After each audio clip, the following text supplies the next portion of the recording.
This government meeting is brought to you by Eastworks and our local cable subscribers.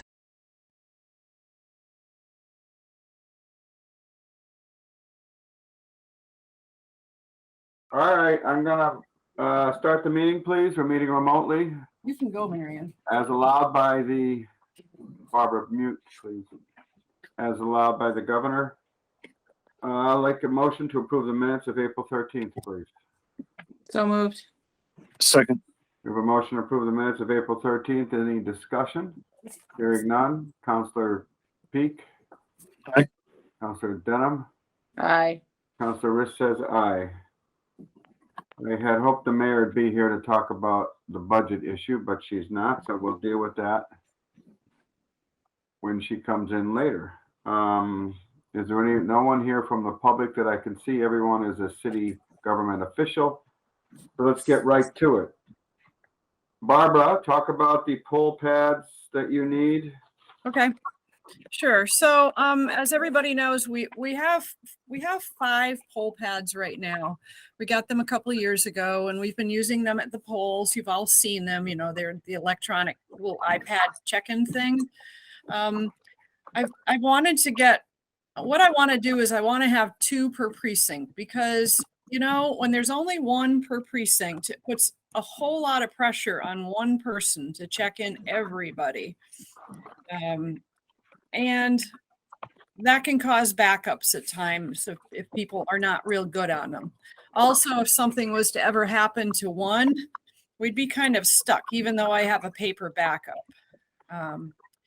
So I really think it would be good. I mean, I think especially this fall because of the new precincts, people will be a little confused as to where they go. And I just think it would be better if we had 2 per precinct so we can have 2 people checking in, you know, less chance of having backups and lines and confusion. So. Sounds good to me. I don't have a question. I have one question is, hey, I have a couple of questions tonight. It says FY21 extended polling hours funding. We can use fiscal 21 money still? I know we're paying all bills and things, Hadel. Yeah, no, this is grant. Oh, a grant. Okay. Yeah. So that's different.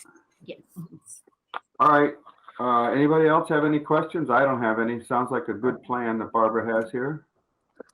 Omar, you have anything? Nothing? Then I'll take a motion to approve Barbara's request for $6,935.21 from free cash to be transferred to election and registration account. So moved. I saw you say second because I can read lips, but you were muted. Second. We have a motion and a second. All in favor? Councilor Peak? Aye. Councilor Denham? Aye. Councilor Risch says aye. Barbara, this is up next Monday. And while we're next Wednesday, public Correct. hearing. Tom, you'll have to take all these. So whatever is said tonight, not only for the minutes, but for your purposes of introducing them at public hearing, please. I'll be taking extra good minutes then. All right. The next one is $25,000 from the Treasurer's Department. This is salary issues. Mayor, or who wants to take this on? We need extra money to cover salaries for Yeah. I see Emily is on the call as well, or in the meeting as well, but this is covering salary and the difference of salaries with Jen leaving, but also having extra services and help, and then bringing on the new treasurer was just more than we had budgeted a year ago. Emily, do I have that basically right? You probably have more detail than I do, but with our new treasurer, we're having the treasurer come in at 40 hours instead of the 34 that Jen was working because we think there's enough work to have them work 40 hours. We aren't paying her more than we were Jen. We're paying her a little bit less, but we feel like the increased hours are necessary. And then we're also paying for Jen to be our, like, and interim and help us out in the meantime while we're in this transition period. So I have a question. I'm sure you're going to announce who this new treasurer is at the council meeting, but may I know who it is? Yeah, absolutely. Her name is Jessica Hebert. She is an Easthampton resident, and she currently works for the city of Chicopee. She actually starts next Monday. I lost some of that. Is she? I lost most of that. She works at the city of Chicopee. Yep, she currently works at the city of Chicopee. She is the assistant treasurer there. And she is an Easthampton resident, and her start date is next Monday. Okay, this is great. Okay, it's nice to know we have a new person on board. Connie, So just a quick question. So you said she's going to be working 40 hours a week. Is that like in an interim period of time, or she's going to be working 40 hours moving forward? She'll be working 40 hours moving forward. okay. So everybody else knows we have a 35-hour work week normally.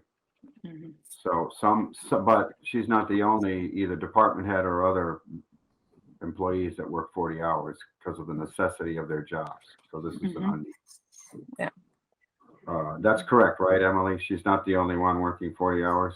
No, she is not. Currently, our IT director, DPW director, and both public safety chiefs work 40 hours a week. Okay. Mhm. I have no further questions. Tom or Omar, do you have any questions? No questions here. Okay, I'll take a motion to approve $25,000 transferred from free cash to cover the treasurer assistant salary and the treasurer's professional services salary. So moved. Second. We have a motion to approve 25,000 transfer from free cash. Any further discussion? Hearing none. Councillor Peak. Aye. Councillor Denham. Aye. Councillor Riss says aye. Now we have a bunch of medical expenses, and they're kind of all the same. And I don't know, Chief, if it was necessary, Chief Norris, for you to come, but Emily and Hadel, these are old bills. Can you explain to the public how we can use fiscal 20, we pay a fiscal 21 old bill? I guess we're allowed to do that. Once the books are closed, we can pay old bills. And I'm saying this because we have two of them here for the police injured on duty and fire injured on duty. I'm going to let Hadel Because- expand on how that works for the fiscal year 21 and how we can pay those bills. But Hadel, you're muted. Yeah. Can you guys hear me? Yep. Yeah. So prior fiscal year bill needs to be approved at the city council. We cannot use prior fiscal year budget because books are closed. That's why it's coming out of free cash. And the reason it is put separately, because we are also anticipating some more expenses coming up for fiscal year 2022. So having it put as a separate vote and separate appropriation for prior fiscal year, it gives us a better audit trail and follows the MGL also. That's why we are keeping it separate. Normally, we don't have to deal with this because what we do is there is only two exceptions for holding over previous fiscal year budget is the medical expenses for police and fire. What we do normally is we open a blanket PO for $2,500 at the end of the fiscal year, and we carry for that money to the next fiscal year to pay the bills. This time it exceeded that $2,500 by this respective amount of $679 for fire department and $2,212 for police department. And there's no carryover money left. That's why it's coming to the council for an appropriation, because we can't pay out of this year's budget. So for my understanding, the medical expense occurred in fiscal year 21, but wasn't billed until well into fiscal year 22. So that's why you have that holdover of $2,500 to cover those expenses, Yes. correct? Yes. Because you have, additionally, we have more money coming in to cover medical expenses for this fiscal year Yes. to cover that same thing, but it is an injury that occurred in both police and fire. I'm assuming it's injuries that occurred prior to the end of fiscal year 21. Am I correct on that, Chris? Yes. Okay, that's how it works. Okay. So both of these, both in police and fire, they're both the same thing. There's no difference really except in the dollar amount, correct?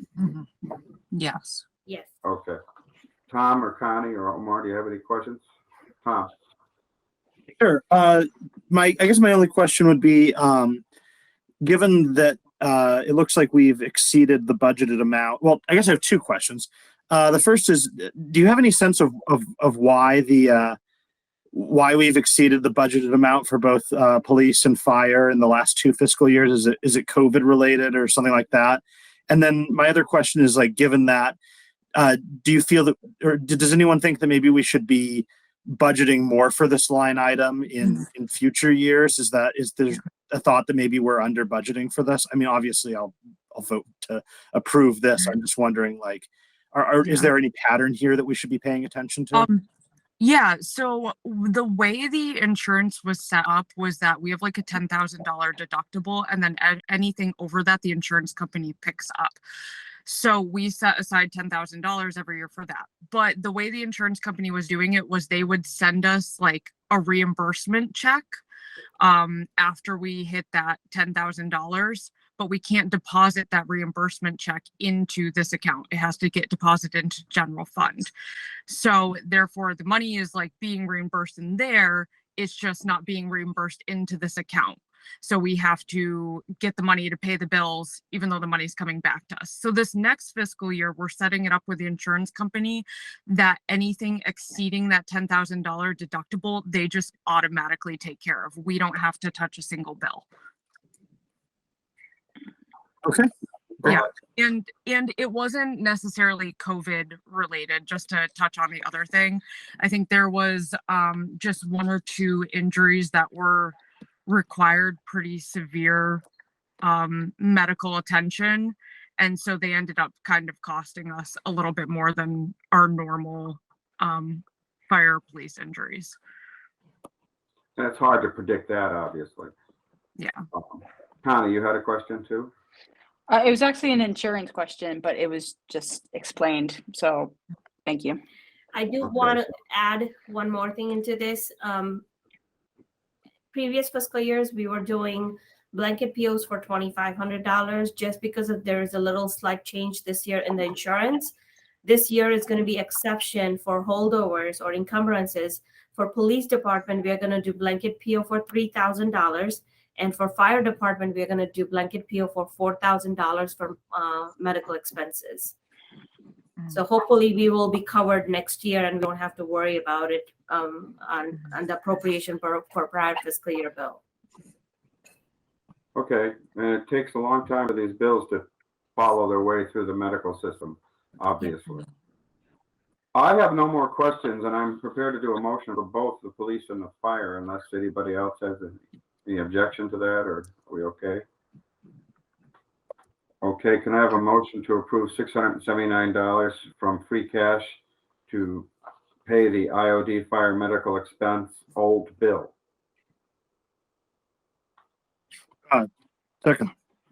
Or I moved, sorry. It's a second. We have a motion and a second. Counselor Peak. Aye. Counselor Denham. Aye. And Counselor Riss says aye.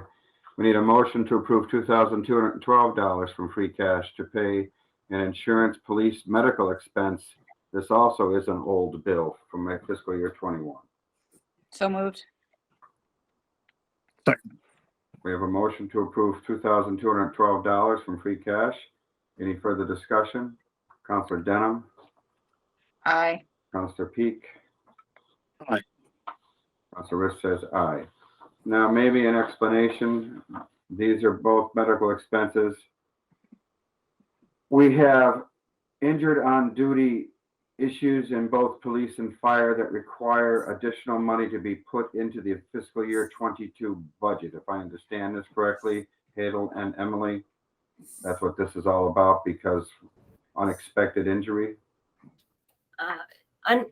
Unexpected injury, and as Emily explained, that the way our insurance was signed, what insurance company is doing is up till $10,000, they're taking care of it, and then they should have put forward money into the insurance world and get the reimbursement and give us the credit. But instead of doing that, what they're asking us to do is pay up front, then go through the reimbursement, and when money comes back, I cannot put it into the budget.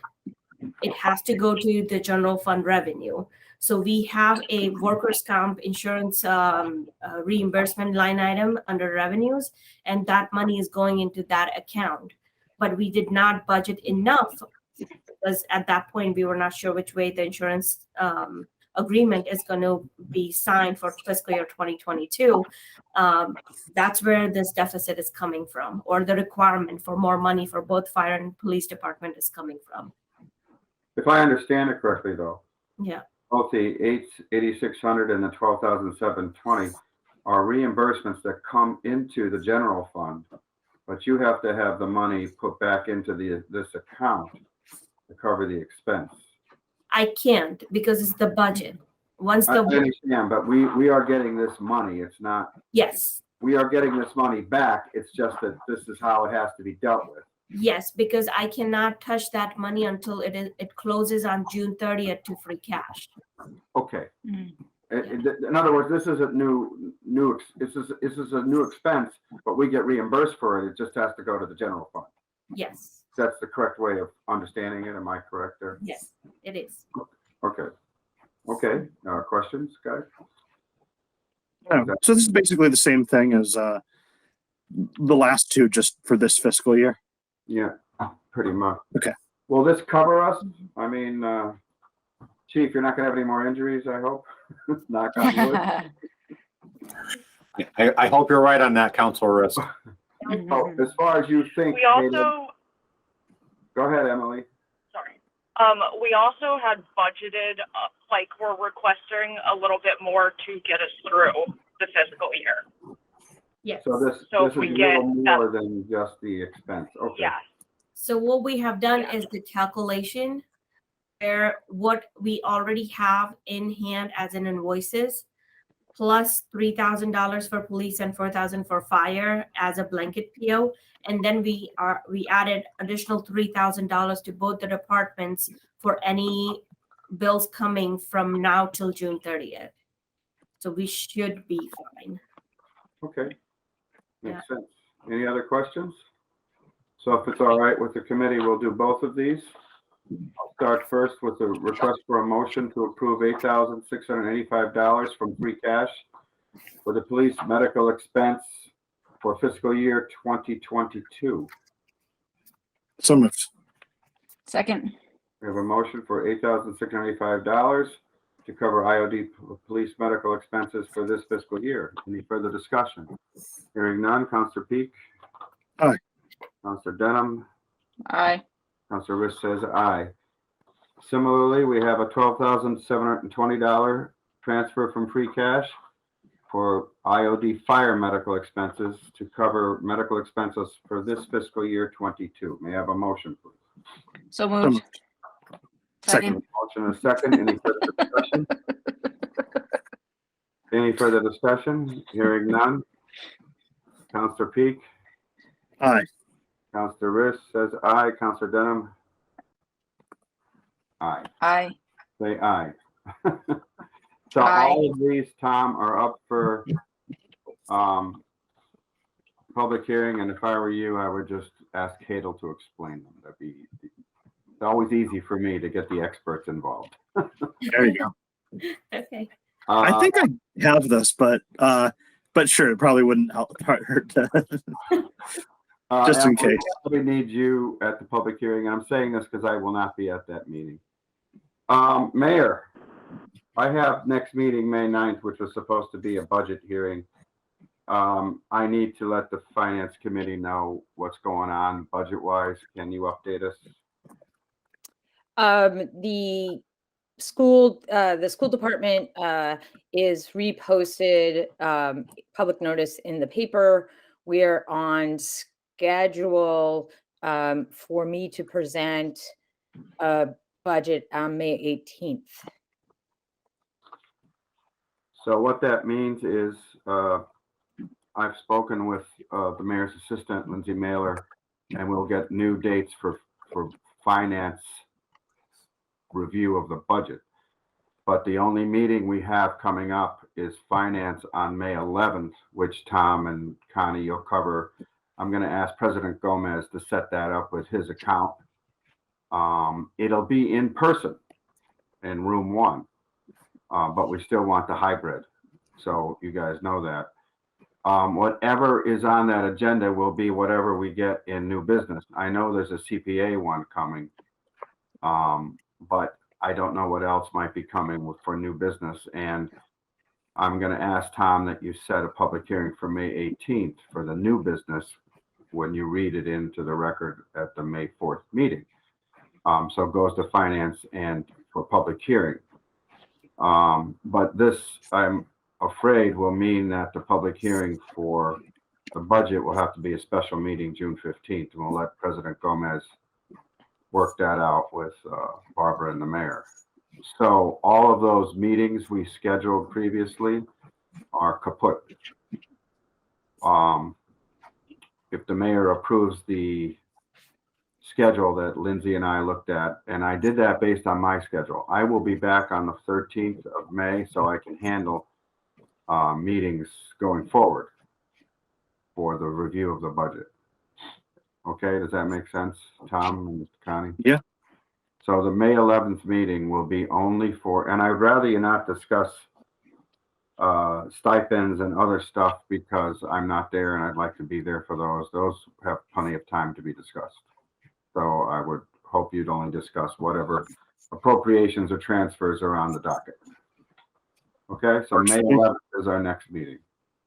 President Gomez, are you okay setting that up? Yes. Okay, thank you very much. All right, thank you all. I don't think there's anything else unless somebody else has anything to bring up. I'll see you in 2 weeks. Motion to adjourn. Second. We have a motion to adjourn. All in favor, Councilor Peak? Aye. Councilor Denham? Aye. And Councilor Riss says aye. Thank you very much, all.